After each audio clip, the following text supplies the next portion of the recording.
मित्रों नमस्कार। अपनी बात में आपका स्वागत है। आज हम बात करेंगे नैरेटिव फैलाने की।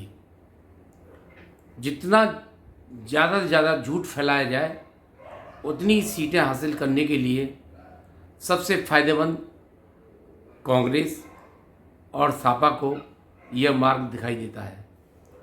और ये बात सच भी है कि इन्होंने आज ये नैरेटिव फैलाकर कितनी सफलता हासिल की है, उसमें इतना उछल कूद कर रहे हैं ये लोग जैसे इनको अपने आप ये सब सीटें मिली हों। ऐसा नहीं है, इन्होंने बड़े झूठ का प्रचार किया और उस झूठ को लोगों ने सच्चाई में जानकर इनको वोट किया। जब 52 से 99 सीटें कांग्रेस की और 5 सीटों से 38 सीटें सपा को मिल गई। ये सिर्फ कमाल था नैरेटिव फैलाने, झूठ फैलाने का। अब झूठ क्यों फैलाया जाता है और इससे क्या लाभ मिलता है, आप समझिए।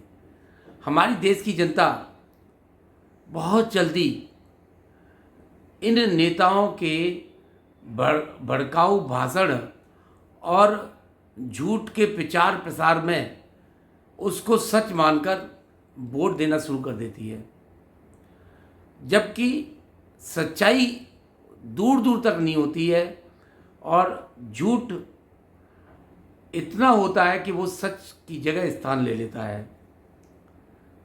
अगर ये सच्चाई के मार्ग से चुनाव लड़ते हैं तो इनको एक सीट नहीं मिलेगी।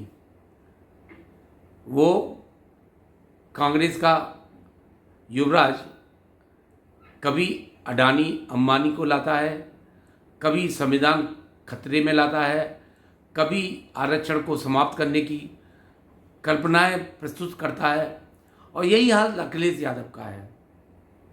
अब आप देखिए, रामचंद्र जी के ज़माने में जब उनको वनवास हुआ था, तब वो वनवास जब निवास कर रहे थे, उस समय वनों में जब राक्षस हुआ करते थे तो उनके खिलाफ कोई मुकदमा नहीं चलता था, कोई पैरवी नहीं करता था। ऋषि मुनि बहुत परेशान होते थे। उस एवज में रामचंद्र जी ऋषि मुनियों की रक्षा के लिए उनका वध कर दिया करते थे। अब रामचंद्र जी ने जब वध किया, वह काम आज योगी राज में योगी के द्वारा पुलिस अपराधियों को समाप्त कर रही है, जो समाज में पिस्तौल दिखाकर लूटपाट, डकैती और रेप कर रहे हैं। अगर उनको खत्म कर दिया जाता है तो सबको परेशानी किस बात की है? उनको मेहमानगिरी देकर जेलों में रखा जाता है, किस लिए? उनको बिरयानी खिलाई जाती है, किस लिए? हालांकि सबसे ज़्यादा इस समय पीड़ा जो हो रही है अखिलेश यादव को हो रही है कि उसके साथी दिन पर दिन मारे जा रहे हैं। जब उसने मंगेश यादव का नाम लेकर कहा कि वो यादव था इसलिए मार दिया, तब अब एक उसी अपराध में एक ठाकुर मारा गया। अब अखिलेश यादव का जवाब नहीं है। कहने का तात्पर्य यह है कि ये इतनी गंदी राजनीति कर रहे हैं कि इस देश में अपराधियों को सफाया करने की बजाय देखिए नकली नोट छाप रहे हैं। कौन? सपा के आदमी। बलात्कार कर रहे हैं। कौन? सपा के आदमी। रॉबरी कर रहे हैं, डकैती डाल रहे हैं। कौन? सपा के आदमी। जमीन घेर रहे हैं। कौन? सपा के आदमी। अब आप ये देखिए कि सपा इतनी क्रिमिनल पार्टी है और फिर भी लोगों ने उसको वोट दिया,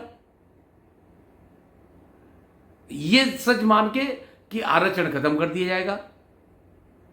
अच्छा, एक चीज और बताऊं मैं आपको, आरक्षण का लाभ जिन वर्गों को मिलता है उनमें निम्न स्तर के लोगों को, नीचे के लोगों को आरक्षण का कोई लाभ नहीं होता है। एक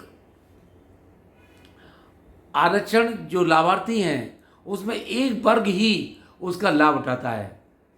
किसी के बाप डीएम है तो उसके बच्चे आईएएस में हो गए और या सरकारी नौकरी, उच्च नौकरी में पहुंच गए, वही जगह घेरते रहते हैं, नीचे वालों को कोई स्थान नहीं मिलता है। तो आरक्षण खत्म कर देंगे, जबकि उनको कोई फर्क नहीं पड़ेगा जिन्होंने वोट दिया, और जो समझदार थे आरक्षण वाले, उन्होंने बखूबी समझा कि आरक्षण खत्म नहीं हो सकता है।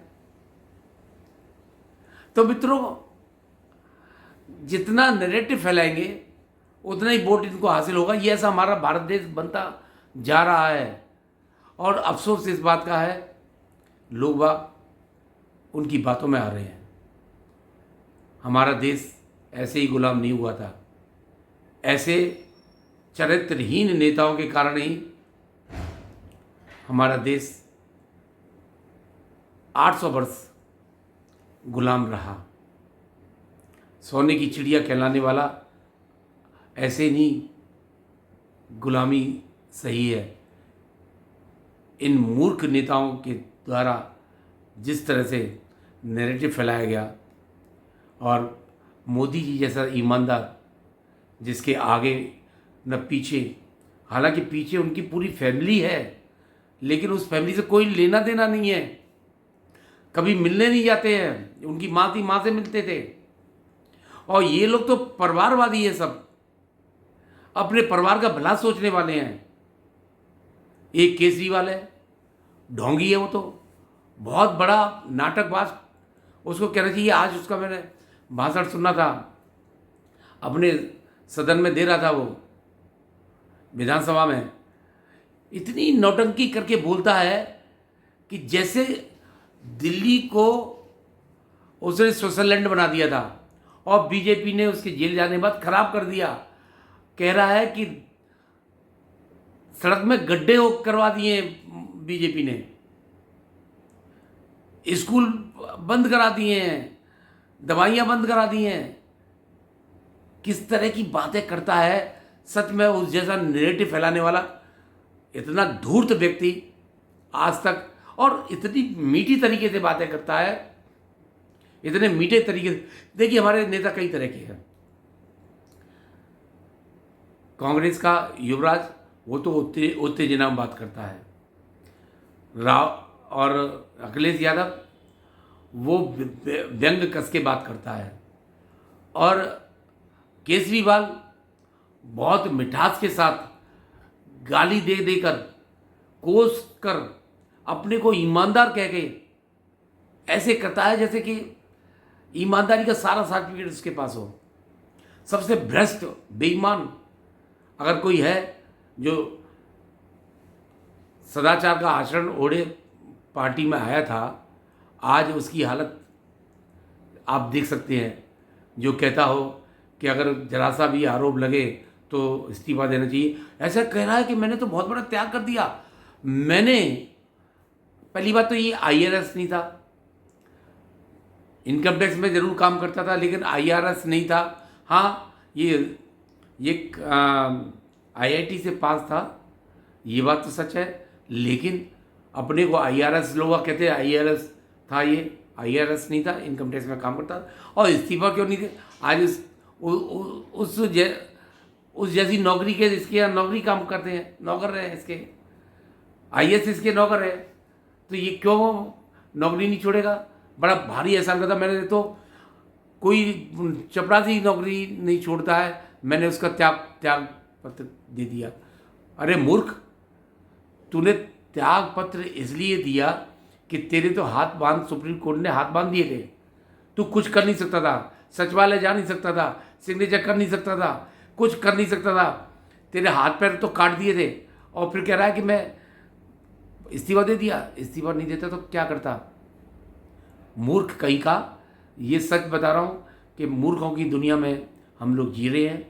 एक बहुत सच्चा ईमानदार जो देश के लिए भला कर रहा है, उसकी ओर कोई भी नहीं बात कर रहा है। ये मूर्ख लोग कभी भी देश हित की बातें नहीं करेंगे, केवल मोदी विरोध में बातें करेंगे। कभी इन्होंने कहा है कि मोदी जी ने ये काम अच्छा किया? अगर अच्छा काम नहीं होता तो मोदी को तीसरी बार आने का मौका नहीं मिलता। अगर नैरेटिव नहीं फैलाते तो मोदी 300 पार होते। ये बात मैं सच कह रहा हूँ। तो मित्रों, इस अंक में इतना ही। आगे अंक में फिर बात करेंगे आपसे। जिन मित्रों ने मेरा चैनल सब्सक्राइब नहीं किया वो सब्सक्राइब करें, शेयर करें, लाइक करें। बहुत बहुत धन्यवाद। नमस्कार।